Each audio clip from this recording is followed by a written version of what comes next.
لا إله إلا الله محمد رسول الله صلى الله تعالى عليه وسلم لا إله إلا الله محمد رسول الله صلى الله تعالى عليه وسلم لا إله إلا الله محمد رسول الله صلى الله تعالى عليه وسلم الصلاة والسلام عليك يا رسول الله الصلاة والسلام عليك يا حبيب الله الصلاة والسلام عليك يا نبي الله الصلاة والسلام عليك يا نور الله الصلاة والسلام عليك يا رسول الله الصلاة والسلام عليك يا حبيب الله الصلاة والسلام عليك يا نبي الله الصلاة والسلام عليك يا نور الله الصلاة والسلام عليك يا رسول الله الصلاة والسلام عليك يا حبيب الله الصلاة والسلام عليك يا نبي الله وعلى آلك وأصحابك يا نور الله আমার প্রাণপ্রিয় ইসলাম ভাইরা, দোয়ার সময় হয়ে গেছে। আমরা আল্লাহ তাআলার দরবারে হাত উঠিয়ে দিই। আল্লাহুম্মা আমিন।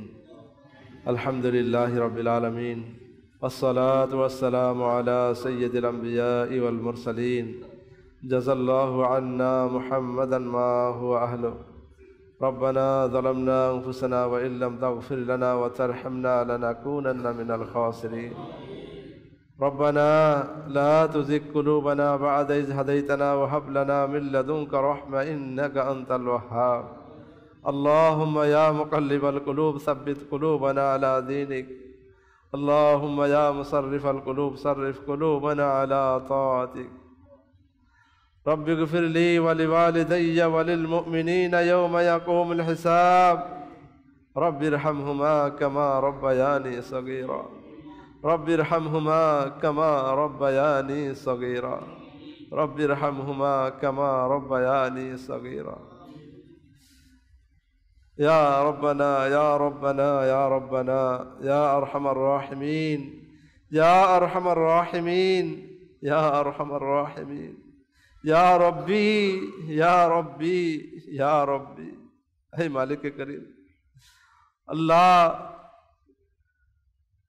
গুনাহের অসংখ্য বিশাল বোঝা নিয়ে আল্লাহ তোমার দরবারে হাত উঠিয়েছি।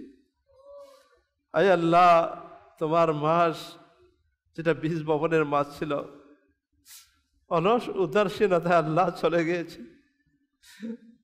আল্লাহ, পানি ঢালার মাস শুরু হয়েছে, তোমার নবীর মাস শুরু হয়েছে রমজান। আল্লাহ, মহান মেহমান আমাদের অতি নিকটে আল্লাহ চলে এসেছে। আল্লাহ, তোমার রহমত, তোমার দয়া আমাদের নিঃশ্বাসকে এখনো জারি রেখেছ। তোমার কাছে ফরিয়াদ, রমজানকে আফিয়তের সাথে আমাদের সাথে আল্লাহ মিলিয়ে দিও। আল্লাহ, হে রব্বে করিম, দাওয়াত ইসলামের সুন্নত ওয়ারা ইজতেমায় অংশগ্রহণ করে মাদানী চ্যানেলের দর্শক শ্রোতাকে সঙ্গে নিয়ে আল্লাহ হাত উঠিয়েছি। আল্লাহ, এখানে তোমার এমনও বান্দা রয়েছে যাদের হাতকে তুমি কবুল করেছো, যাদেরকে তুমি পছন্দ করো। আল্লাহ, আজ ইমাম আজম আবু হানিফা রহমতুল্লাহ তাআলা আলাইহির উরুস মুবারকের আল্লাহ আলোচনা হয়েছে, ওনার জীবনে আলোচনা হয়েছে। এটাকে উসিলা করে হাত উঠিয়েছি। আল্লাহ, আমরা বান্দা, আমরা গুনাহগার। আল্লাহ, গুনাহগার বলেই তো তুমি গফুর রহিম। আল্লাহ,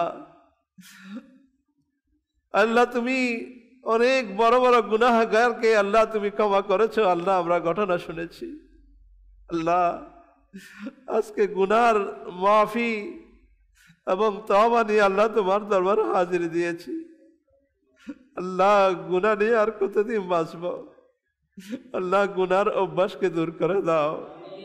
আমাদের গুনাহকে মিটিয়ে দাও। আল্লাহ গুনাহ নিয়ে রমজানকে আল্লাহ ইস্তেকবাল করতে চায় না। আল্লাহ তাকওয়া পরহেজগারির সাথে ইবাদত রিয়াজতের মাধ্যমে আল্লাহ যেন রমজানকে কবুল করতে পারি ব্যবস্থা করে দাও। আল্লাহ ইমাম আজম আবু হানিফা রাহমাতুল্লাহ তাআলার উসিলায় আমাদেরকে আল্লাহ তোমার রিয়াজতের, তোমার ইবাদতের, ইলমে দ্বীন অর্জন করার, কোরআন তেলাওয়াত করার, জিকির দরুদের মধ্যে ব্যস্ত থাকার আমাদেরকে তৌফিক দিয়ে দাও। আল্লাহ দুনিয়াবি কোন শক্তি দ্বারা তোমার ইবাদত করতে পারা যায় না। আল্লাহ যাকে তুমি দয়া করো সেই পারে মালিক মওলা। আমরা তো আল্লাহ টুটাপাটা দুটা ইবাদত করলেও গীবত করে নষ্ট করে দিচ্ছি। আল্লাহ মিথ্যা ধোঁকা দিয়ে আল্লাহ আমাদের ইবাদতগুলি নষ্ট হয়ে যাচ্ছে। আল্লাহ আল্লাহ কিছু ইবাদত করে সেটা প্রকাশ করার জন্য আল্লাহ আমাদের মন বেকুল হয়ে যায়, রিয়াকারিতে পড়ে যায়। মালিক আল্লাহ আমাদেরকে এমন ইবাদত করার তৌফিক দাও যেগুলো তুমি কবুল করো। আল্লাহ যেগুলো নষ্ট হয় না মালিক মওলা, আল্লাহ তুমি আমাদেরকে হাকিকি ইবাদত গুজার হিসেবে কবুল করে নাও। ইলমে জাহির, ইলমে বাতিন আমাদেরকে দান করে দাও। রূহানি শক্তি আমাদেরকে দান করে দাও। আয় আল্লাহ সমস্ত ওলিয়ে কেরামের ওসিলায়, আল্লাহ পবিত্র শাবান মাসের ওসিলায় আল্লাহ আমাদেরকে নেককার, ফেরেশগার, সত্যিকার আশিক রাসূল বানিয়ে দাও। তেলাওয়াতে কোরআন করা তৌফিক দিয়ে দাও। কোরআনে পাক যেন শুদ্ধ করে পড়তে পারি আল্লাহ তুমি আমাদেরকে ব্যবস্থা করে দাও। দাওয়াত ইসলামীর মাদ্রাসাতুল মদিনা যারা বয়স্কদের জন্য, ছোটদের জন্য আল্লাহ বিভিন্নভাবে শেখানোর চেষ্টা করছে, এগুলিতে অংশগ্রহণ করা তৌফিক দিয়ে দাও। আয় আল্লাহ মনকে যেন বুঝ না দিই, ভুল পরেও যেন কোরআন তেলাওয়াতকারী হিসাবে যেন নিজেকে গণ্য না করি। মালিক মওলা শুদ্ধ করে পড়ার জজবা নসিব করো। আল্লাহ যেভাবে বললে তুমি খুশি হও আমাদেরকে ওইভাবে নামাজ পড়ার, তেলাওয়াত করা, তোমার হুকুম আহমা পালন করা আল্লাহ তৌফিক দান করো। আই মালিক করিম আল্লাহ তোমার দরবারে হাত উঠিয়েছি। আয় আল্লাহ আমাদের কি প্রয়োজন আল্লাহ তুমি ভালো জানো। যেগুলি আল্লাহ দুনিয়া এবং আখিরাতে আমাদের জন্য আল্লাহ তোমার রিজা এবং জান্নাত পাবো আল্লাহ, ওই ধরনের নিয়ামত দিয়ে আমাদেরকে ধন্য করো মালিক মওলা। আমাদেরকে সবর এবং শুকরের দৌলত দিয়ে দাও। আমাদেরকে আল্লাহ তোমার উপর পরিপূর্ণ তাওয়াক্কুল করা তৌফিক দিয়ে দাও। হারাম থেকে বাঁচাও, ধোঁকা থেকে বাঁচাও। আল্লাহ আমাদেরকে এমন ভাবে হালাল রুজির ব্যবস্থা করে দাও যেন বছরে বারবার হারামাইন শরীফের জিয়ারত নসিব হয়ে যায়। এমন ভাবে দান করো যেন মসজিদ, মাদ্রাসা, গরিব, মিসকিন, আত্মীয় স্বজনকে অকাতরে আয় আল্লাহ বিলিয়ে দিতে পারে আমাদেরকে সেই তৌফিক দিয়ে দাও। আয় মালিক মওলা, আয় রব্বে করিম আমাদের মধ্যে যারা অসুস্থ শিফা দিয়ে দাও, যারা অভাবে অভাব দূর করে দাও, যারা মুহতাজ থেকে মুক্তি দিয়ে দাও, যারা ঋণগ্রস্ত ঋণ থেকে মুক্তি দিয়ে দাও। আয় আল্লাহ যারা আয় আল্লাহ অহেতুক মামলা মোকদ্দমার মধ্যে থেকে মুক্তি দিয়ে দাও। বিভিন্ন সমস্যার মধ্যে আল্লাহ অনেকে রয়েছে, প্রবাসের মধ্যে সমস্যা রয়েছে, আল্লাহ তাদের সমস্যার সমাধান করে দাও। দুশ্মনে থেকে হেফাজত করো, হাসিদিনে হাসিদ থেকে হেফাজত করো, জাদুঘরে জাদু থেকে হেফাজত করো।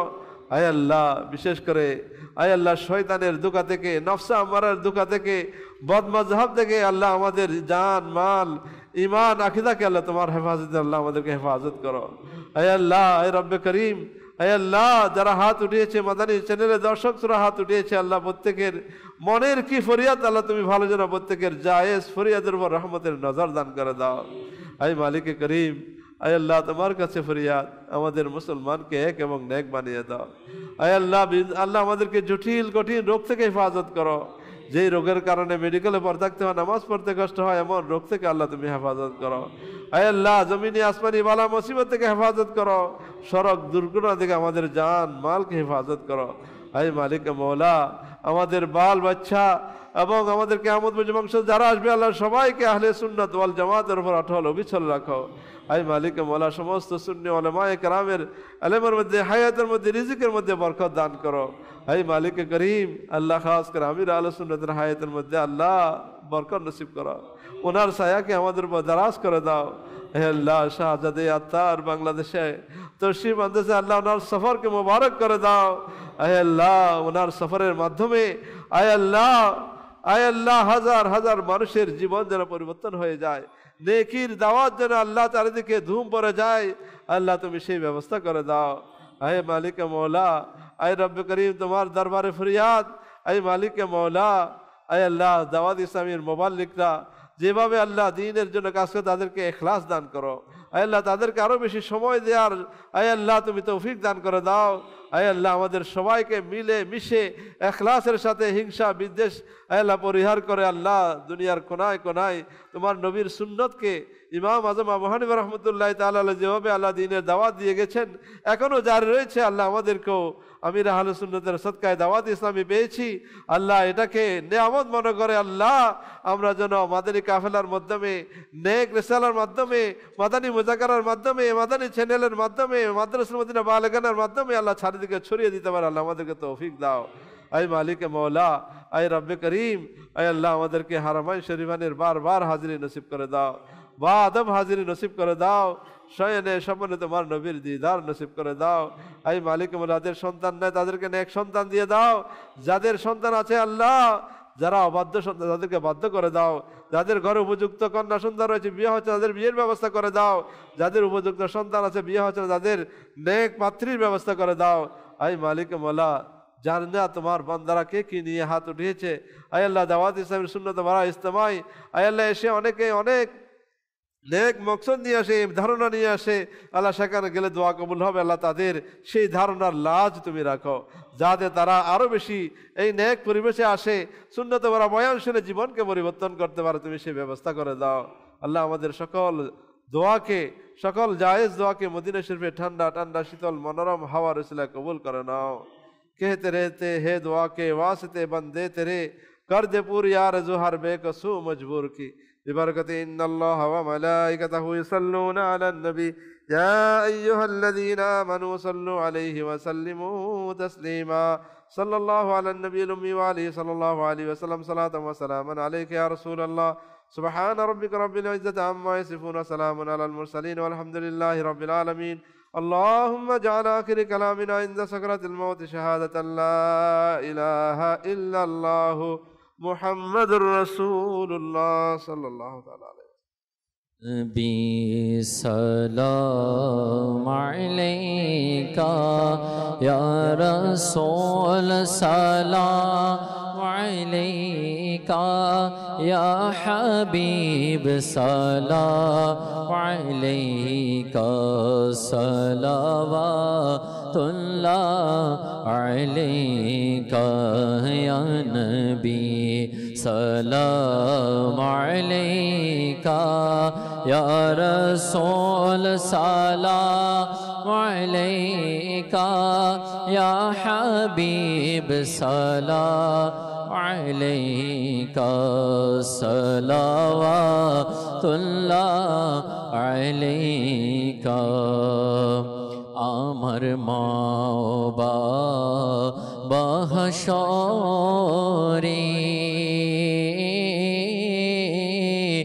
আমার মা ও বাবা হাসরে, যদিও বলে যাই মোরে হে নবী তুমি বলো না মদনী मदीने वाले या नबी सलाम अलैका या रसूल सलाम अलैका या हबीब अलैका सलावातुल्लाह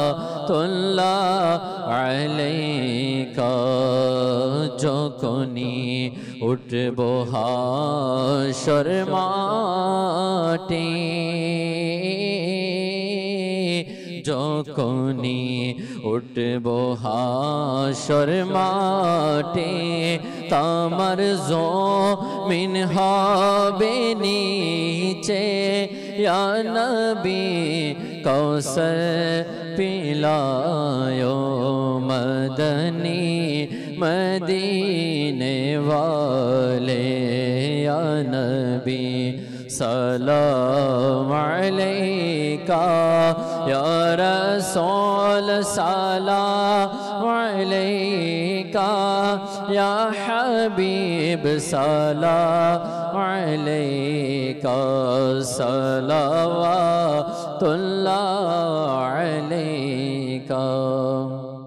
मुस्तफ़ा जान रहमत पे लाखों सलाम, शमअ बज में हिदायत पे लाखों सलाम। मुस्तफ़ा जान रहमत पे लाखों सलाम, शमअ बज में हिदायत पे गौसे आज़म इमामों का, गौसे आज़म इमामों का, जलवाए शान कुदरत पे लाखों सलाम। मुस्तफ़ा जान रहमत पे लाखों सलाम, शमअ बज में हिदायत पे लाखों सलाम। डालो दी कल्बों में अज़मते मुस्तफ़ा, डालो दी कल्बों में मुस्तफ़ा सैयदी आला हज़रत पे लाखों सलाम। मुस्तफ़ा जान रहमत पे लाखों सलाम, शमअ बज में हिदायत पे लाखों सलाम। फैज़ों से जिनके लाखों नमाज़ी बने, फैज़ों से जिनके लाखों इमाम सजे, उस अमीर अहले सुन्नत पे लाखों सलाम। मुस्तफ़ा जान रहमत पे लाखों सलाम, शमअ बज में हिदायत पे लाखों सलाम। मुस्तफ़ा जान रहमत पे लाखों सलाम, शमअ बज में हिदायत पे लाखों सलाम। जिन्हें